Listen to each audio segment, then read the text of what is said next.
All right, everybody, welcome back to the curtain call. We're doing it live this week. We're going to try to see how that works out. Wanted to see if that helps more people see this, make sure everybody can also interact with it a little bit more. So, joining me as always is Tommy Jaggi. I'm my co host for this show and the host of the Still Curtain podcast, also the editor for StillCurtain.com.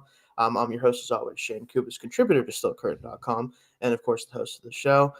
And Tommy, not a lot to talk about as far as the Steelers playing, obviously, because we had our bye week this week. But a lot of stuff happened to Mhm. them that's going to be important for not only this week coming up, but also moving forward. Yeah, it didn't exactly shape out well for the Steelers over the No. weekend. I mean, in terms of how fans were rooting, it kind of went the opposite of what we would have liked to see the outcome of. Yeah, and we're going to talk about that here in a second. But yeah, just kind of a rough week for the Steelers, even though they're on a bye week for a lot of reasons. Some positives coming out of the bye week, of course, as well. We'll get to that. But let's start with how our division rivals kind of fared this week. So, Steelers division rivals all won during their bye week, even the Browns, who I really just Mhm. didn't think would be able to beat those 49ers. Obviously, great defense for the Browns. So, you could see a situation where Brock Purdy might finally play a bad game, and he certainly did. Still had a chance to win at the end, but you draft a rookie kicker in the third round, he misses two kicks, not a great look. But they were the ones that definitely made the most headway in terms of like proving that this defense is good enough to kind of in the same way the Steelers are hoping to win, can win you some games even with PJ Walker starting at quarterback and the injuries they have on offense. So they definitely showed out. The Ravens got it done in London, even though it wasn't very pretty at times. And of course, the Bengals go ahead and win their game as well against the Seahawks team that's also pretty Mhm. good. So, really rough week for the Steelers. Yeah, Shane, the London game is always so fluky It is anyway. Like weird. we Yeah, it's saw usually weird. Josh Allen lose the week prior. And so I thought that there was a chance maybe Tennessee could pull that one Yeah, off, but I knew that the Ravens they're just the better team. And so I wasn't they are. surprised to see the outcome of that game. I did think that Cincinnati would fend off Seattle. Right. Anytime you make that 1 o'clock West Coast to East Coast game, like Tough. those teams have such a hard time doing that. And I think that might have been part of the problem with San Fran as well, which this one, though, it does stink for the Steelers because now that the Browns just inched a little bit closer to us in a game that they weren't supposed to win. Like they No. I were heavy underdogs in think that like game. almost 10 They were, point, 10 points, I yeah, think it almost. was Yeah. huge. It was huge. I didn't see the final line right before kickoff, but it was like a 2-score line. And I mean, the Browns just deployed their third quarterback of the Yeah. season. I mean, Watson's missed another game. Dorian Thompson-Robinson wasn't getting the job done. You deployed PJ Walker, who's kind of been just this journeyman guy, Mm-hmm. and they're able to come away. I mean, Brock Purdy looked bad in that game. Like I watched that the following morning as well, and there was just so many missed opportunities there, and it wasn't his best game. Unfortunately, has to come against a Steelers division rival, and so Yeah. they're right back in the thick of things. And what stinks, Shane, is now we're again looking at a division that is shaping up to be one of the stronger divisions in the league. There's 3 teams with a winning record right now and 1 team with a 500 record, and that's the Cincinnati Bengals. And you can't count them out because we have a feeling that their offense is going to get going at some Yeah. point. So it's a very tight race between everybody right now.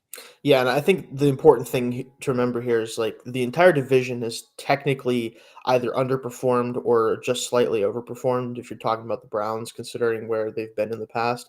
And it's still a tight division. Like everyone is Mhm. kind of playing at a level where any one of these teams could end up winning this division. Obviously, the Steelers are 2-0 in division that helps them, but is that going to last? Are they going to be able to win 2 more games against these teams at least throughout the year? We'll have to see, but it's a tough way to kind of sit on the bye week and not be able to do anything to help yourself while the rest of your rivals go out there and win. So definitely looking to see, can Steelers hold serve this week? Obviously coming up, they have a tough matchup. We'll talk more about that tomorrow Mhm.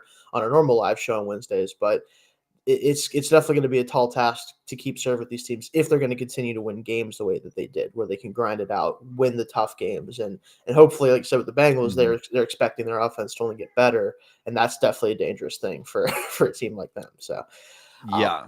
moving And forward though, it's worth noting too, though, that because of the results this week, the Ravens have played 1 more game than the they Steelers. have Steelers own the head-to-head tiebreaker, but yeah because the Ravens are 4-2, obviously they've taken control of first place.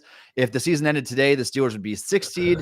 They yeah would be playing on the road in Baltimore in the wild card round of the yeah playoffs. yeah not an easy thing to do, but some help for the Steelers, luckily, which we'll see how much it helps. But the Steelers are set to have Several playmakers return. Deontay Johnson and Pat Freiermuth specifically are expected to play this upcoming week. We expect Deontay to be activated off the Mm. reserve list this week at some point during practice. So not sure about Anthony McFarland yet, but we'll see about him. But expected to at least get Freiermuth and Deontay back, which should be huge for the offense. But we do have to ask, will it matter with this offense? Will they be able to help elevate this offense back to being, even if it's closer to last year, which was still bad, but a little bit better than we've been expecting this year or seeing this year?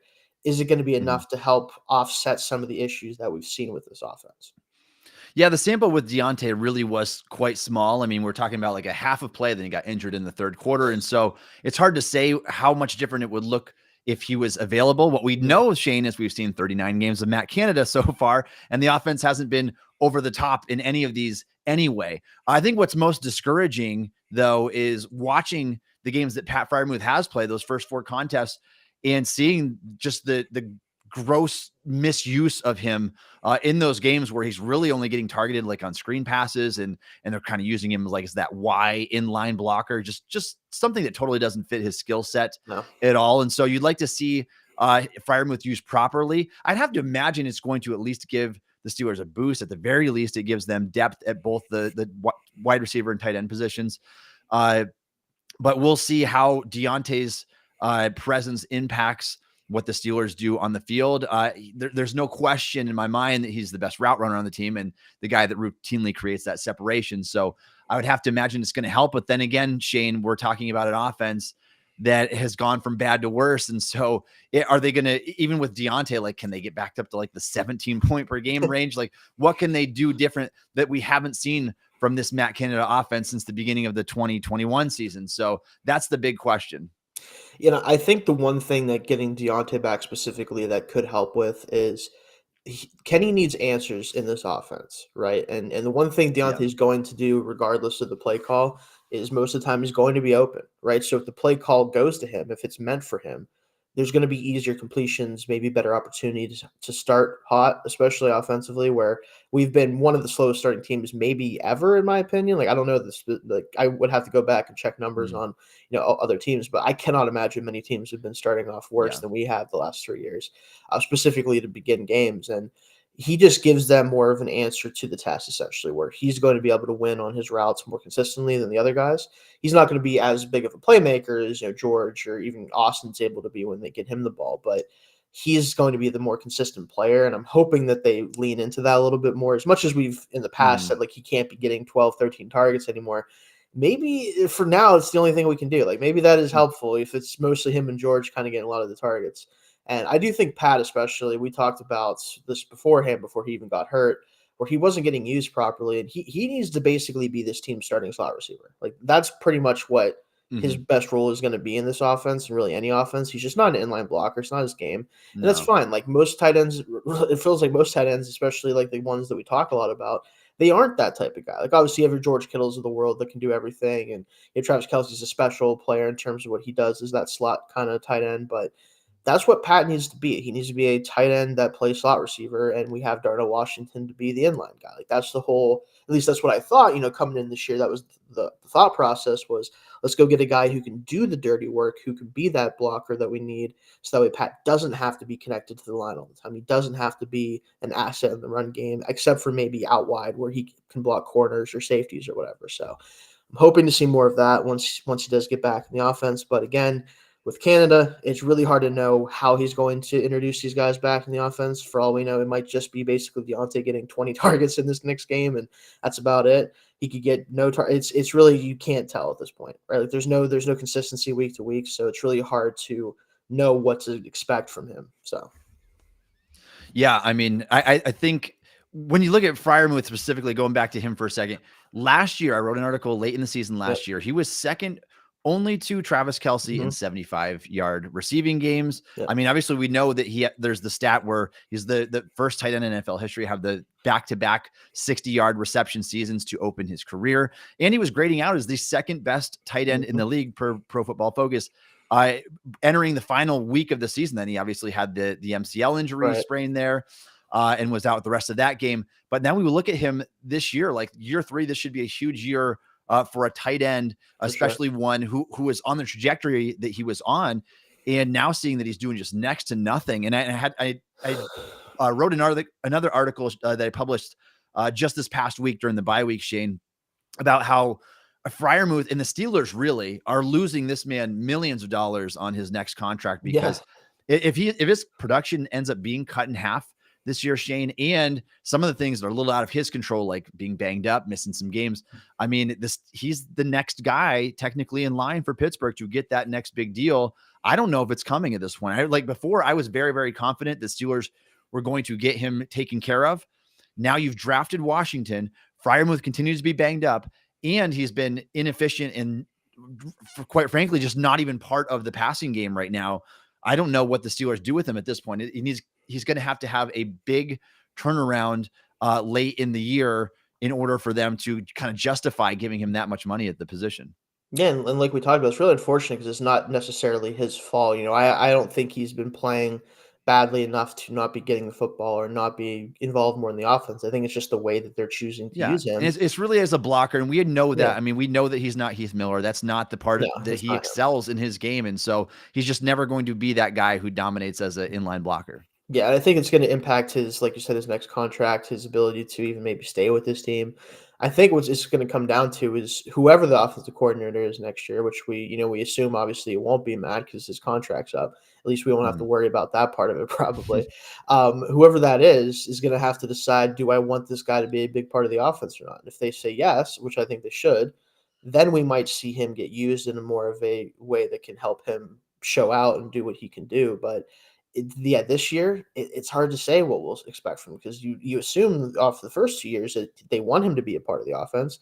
It feels like this year they kind of flipped the script on that, and I don't know what that is because you'd think like it can't be the Deontay injury because you think he'd be even more involved then with Deontay out. But I don't know. Maybe all of them playing together is how they want it to be, and maybe that'll open things up for him. But that's not even really the biggest question mark I think for this team right now is how those two are going to integrate back in the offense. It's really about Steelers remain hesitant to play their rookies. We've heard stories throughout this year about, Joey Porter Jr. isn't ready or, whatever that with him, which that's been frustrating considering the play of the defensive backs. But now Broderick Jones gets an opportunity to start at left tackle against the Ravens, has the best game by left tackle for the Steelers since probably Villanueva was still the left tackle at one point. Like that's probably how long it's been since we've had a guy play that well in a game.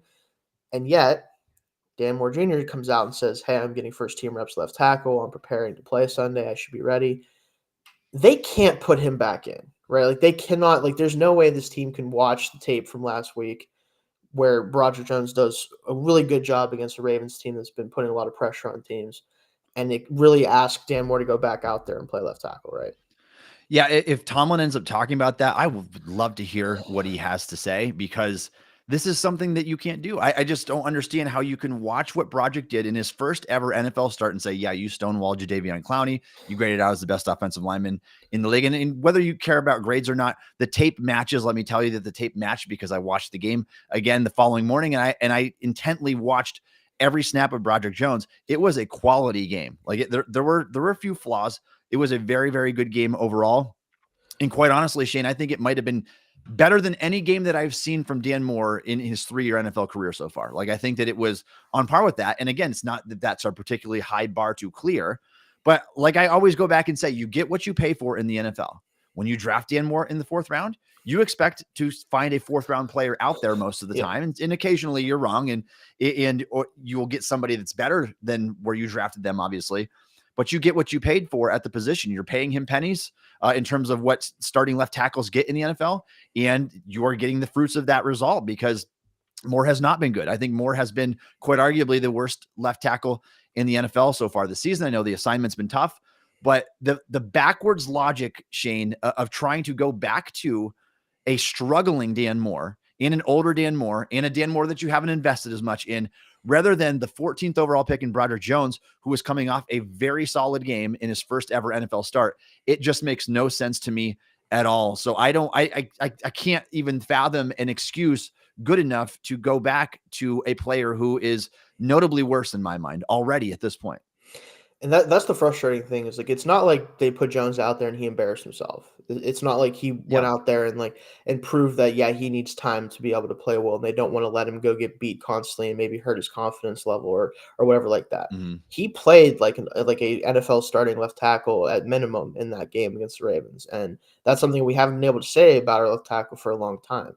And for him to say okay, Dan Moore's healthy, he's the veteran, he's going out there, it's just a disservice to the team. Like it's telling Kenny Pickett, like, hey, I don't care that you Mhm. get the best pass protection. I care that the veterans out there. It's telling the offense, like, listen, I know Broderick Jones is a better player, but we're gonna go with like you can't justify it, right? And I think Yeah. he did make a comment today. Apparently, I wanted to read this off to you. Okay. It was a big if, Tomlin said, when it comes to Dan Moore Jr. and his health and him resuming being the starter, case by case basis with injured players losing starting spot. Said Moore looked fine at work on Monday. Sounds like status, health, and starting spot is up in the air right now. So there's been no decision, I don't think. And the fact there isn't already a decision makes me think it's going to end up being Dan Moore at left tackle because I don't think there should be a decision, right? We just talked about there's no decision Yeah. to make here. You have a 14th overall pick who played like a guy who was worthy of the 14th overall pick Mhm. in his first start. You cannot sit him after giving him an opportunity like this and then him winning that job essentially by just being the better player.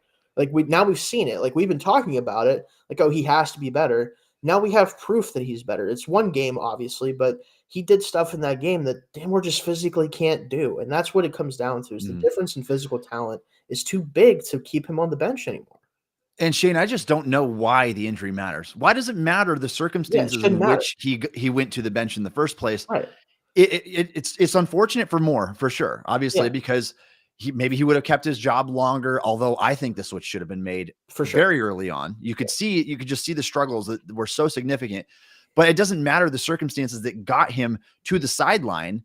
You can't use that as a reason to bring him back. I mean, play the player who is better, and I think that is already Broderick Jones. It's a reason why Broderick Jones was that 5-star recruit and one of the highest recruits in the nation, the guy that you trade up in the first round to draft from the best college football program out there, who sat behind an Andrew Thomas, who was an all-pro guy. Like there's so many things, so many factors that you can point to and say, yes, this is a more talented football player.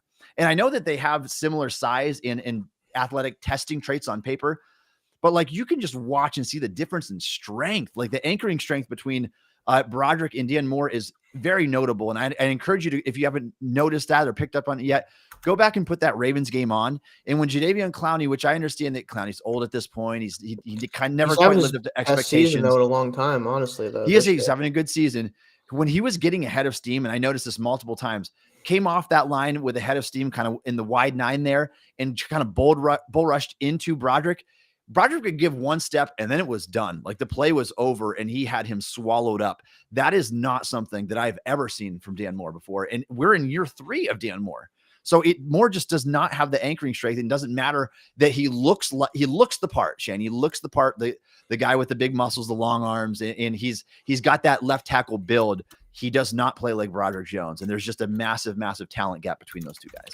Yeah, and that's a frustrating thing. Is it'd be different if these guys were similar caliber players, or Dan Moore was like a second round pick 2 years ago and was playing okay, but they Mhm. drafted a guy they think is better, and maybe they're going to switch more over to right tackle, like we talked about, or whatever. It's just not the case. You didn't invest a lot in this guy. He hasn't given you a reason to be loyal to him as a starting player, and this kind of all goes back to something that we've all touched on throughout, I'm sure, years of being fans and also as writers, that this team has this loyalty aspect that is this double-edged Yeah. sword, right? Where they're so loyal to their guys, they're so loyal to their coaches, to their players, to whatever, that it becomes short-sighted at some point. Where when you're too loyal, that is also a negative. It's good to be Mhm. a team that does trust their players and does right by their players.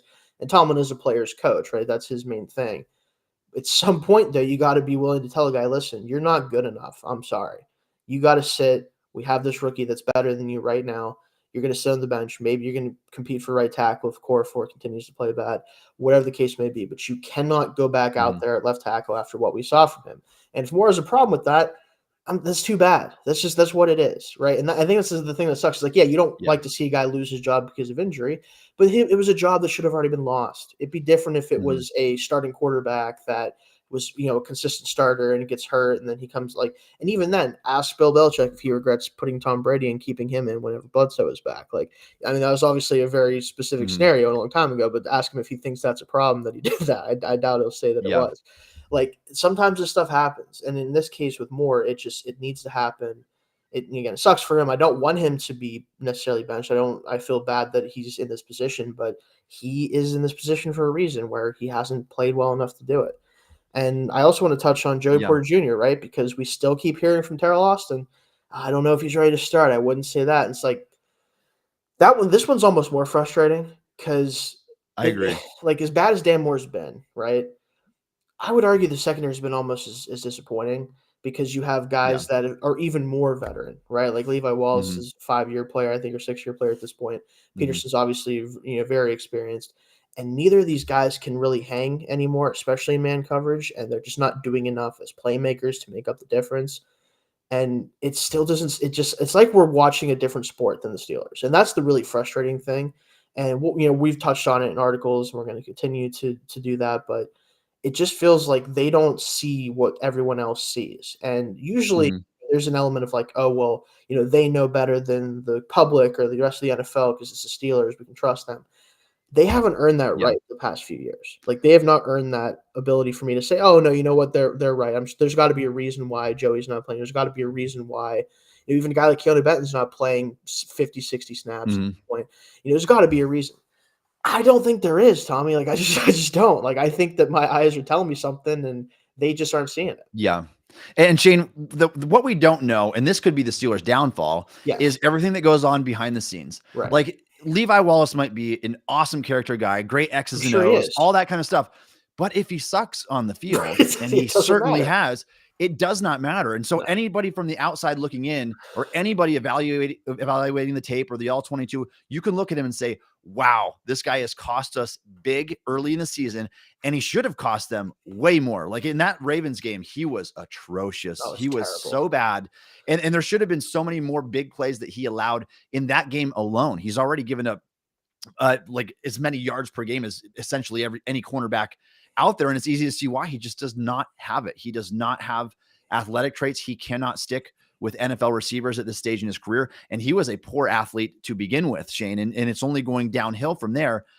I don't know what the reasons are behind it. I would love to pick Tomlin's brain a little bit and say, hey, what's going on here? Why have we not made the switch yet? I don't care if you don't feel like Porter is ready.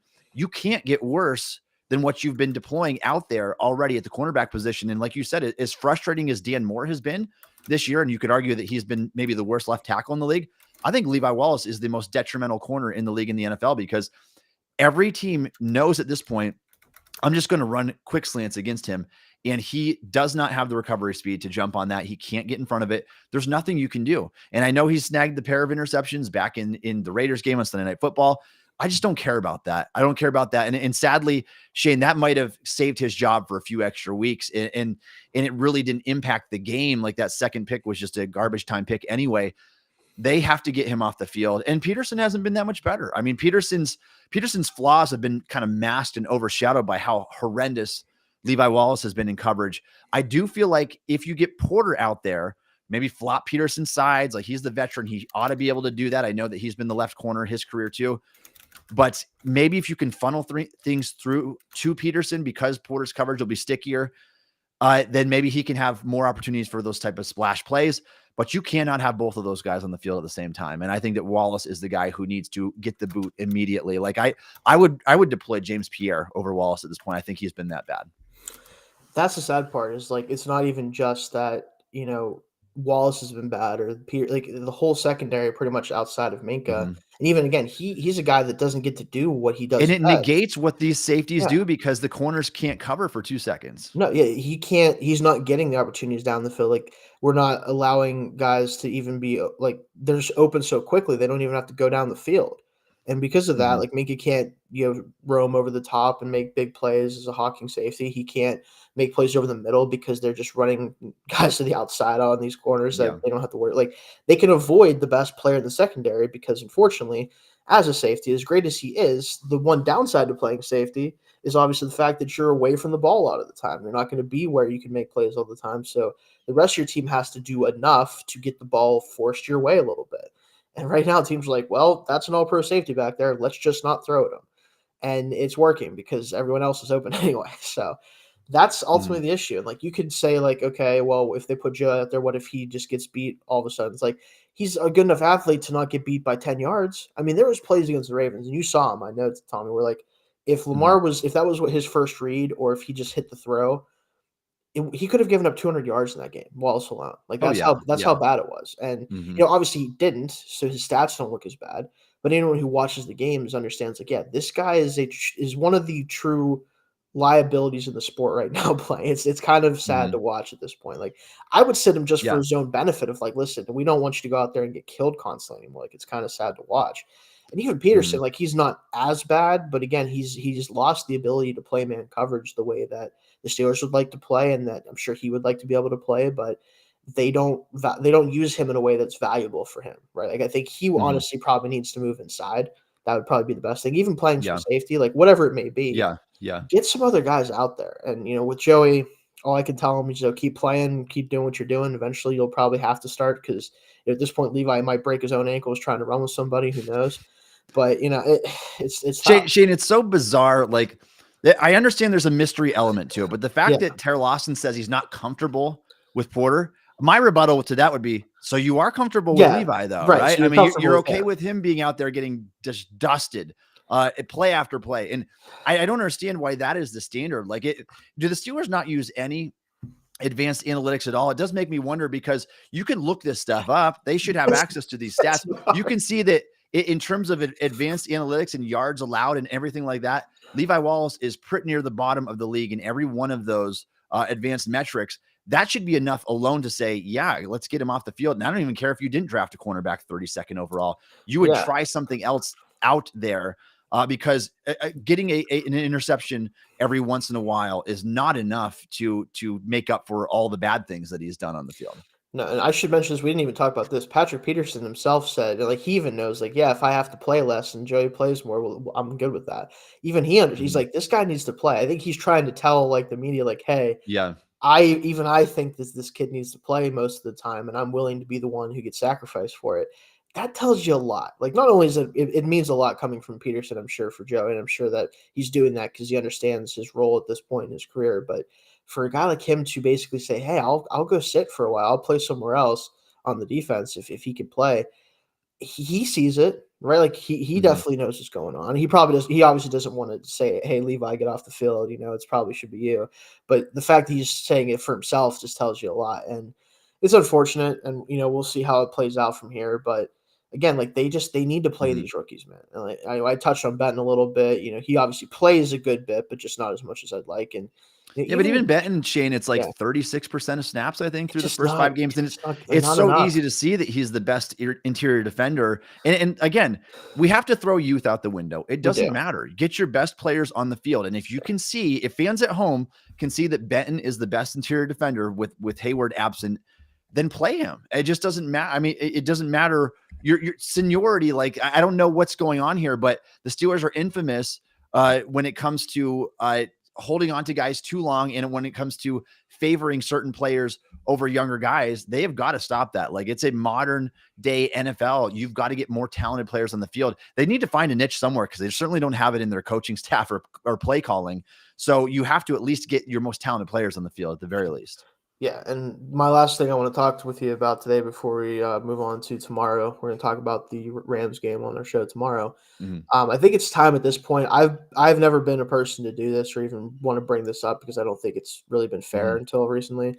If they continue not to play the rookies, if they do struggle down the stretch, if they finally especially have a losing season under Tomlin, should he be on the hot seat at this point? Like, if they don't improve off of last year, if they don't play their best players, like we've talked about, if it costs them games down the stretch by playing these veterans especially, is it worth having the conversation about, like, is it best for them to try to modernize and find a different route when it comes to really the coaching overall, but even Tomlin himself? Shayne, this is 100% justified. And I will argue to the death of anybody who thinks that it's not at this point. what we know about Tomlin is he has been an awesome coach in the past, and I think he still could be a quality coach in the right situation. What we also know about Tomlin is this team has had zero success over the past 6-7 years. I mean, 2 playoff appearances in that time. We could be going on a 7th year now without a playoff win, and this simply isn't good enough. There's no other coach in the league who can keep a job that long. Like mathematically, that right now there is not another coach who has been coaching with the same team for 7 years without a playoff win. Tomlin is the only, or 6 years at this point, could be 7.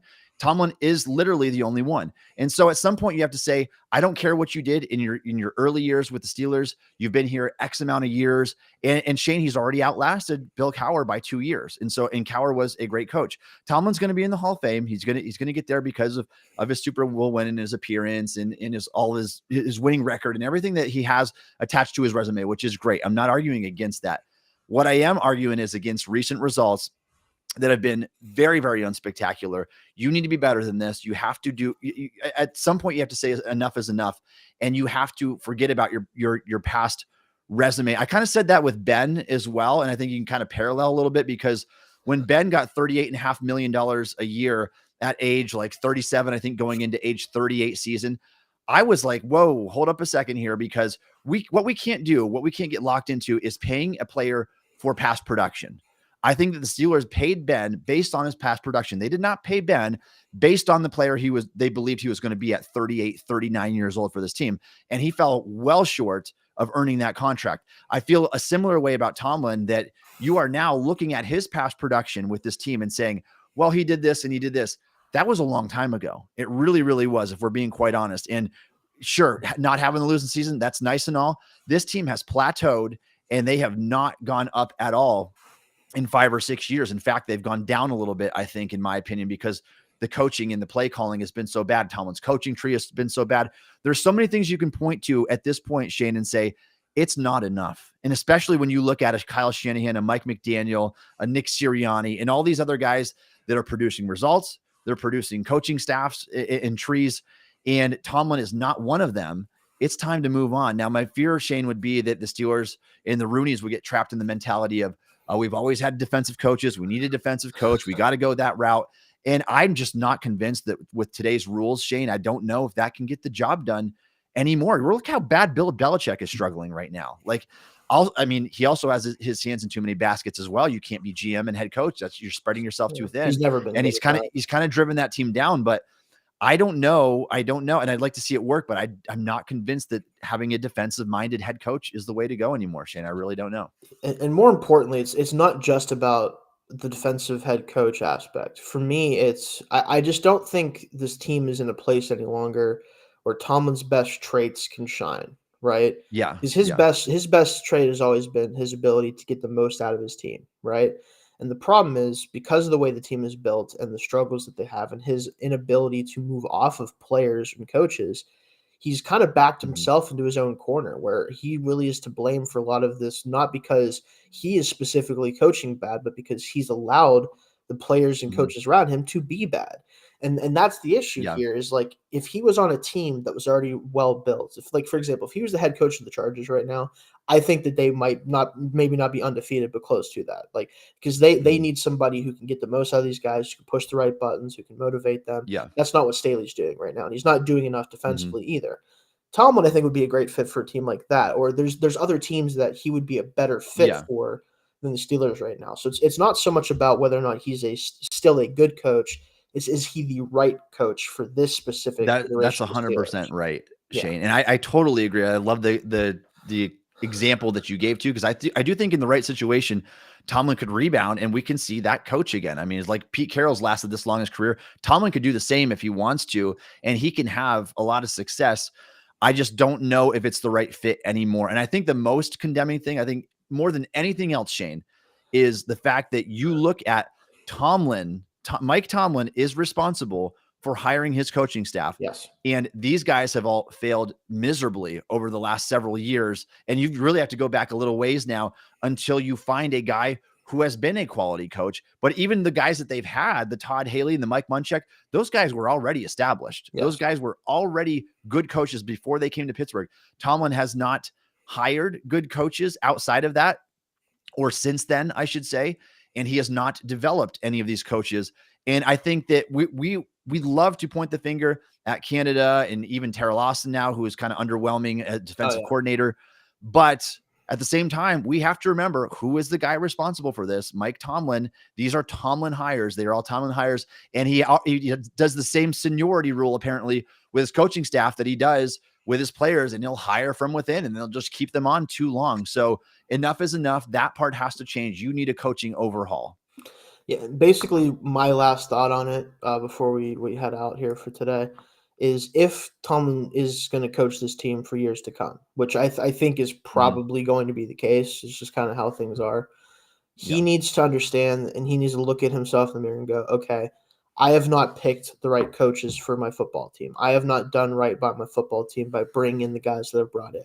I need to go scout talent, because it's not like coaches don't want to come coach for him. I guarantee you there's guys out there in the league who are really talented at what they do, who would love the opportunity to work with a guy like Tomlin. Everybody you talk to in the NFL loves this man.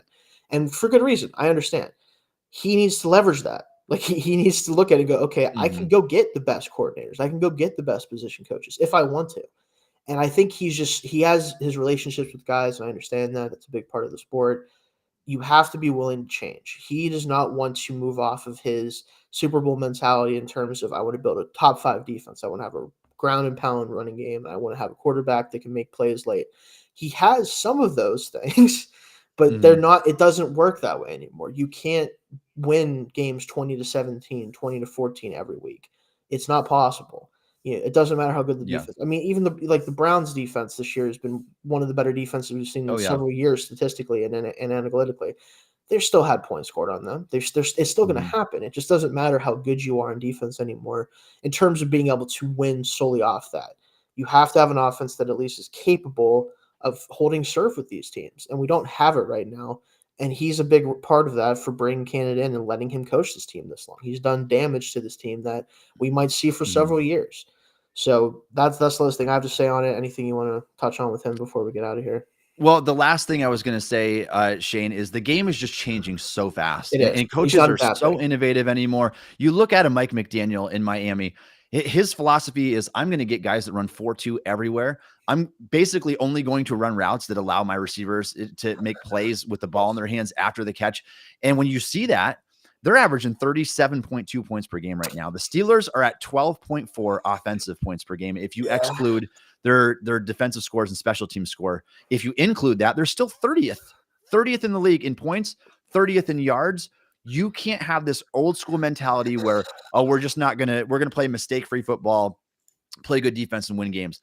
It's not going to work when teams are literally scoring 3 times as many points as you. Like, they've got to make an overhaul when it comes to this team. Yeah, and so we'll leave it on that. We will be back tomorrow for our live show talking about the game coming up against the LA Rams in LA. So that's definitely going to be a tough one going out to the West Coast. We'll talk more about them, but that'll do it for us today here. You can catch a new episode of the Curtain Call every Tuesday. We tried it live today. We'll see how that goes. If not, you can expect it on usually 5 o'clock if it's just the video format. Don't forget to tune into the Still Curtain podcast, like I said, tomorrow at 1:30 p.m. every Wednesday. And you can follow Tommy at Tommy Jaggi on Twitter, and you can follow me at Shayne Kubas on Twitter as well. Thank you for joining us, and we'll see you next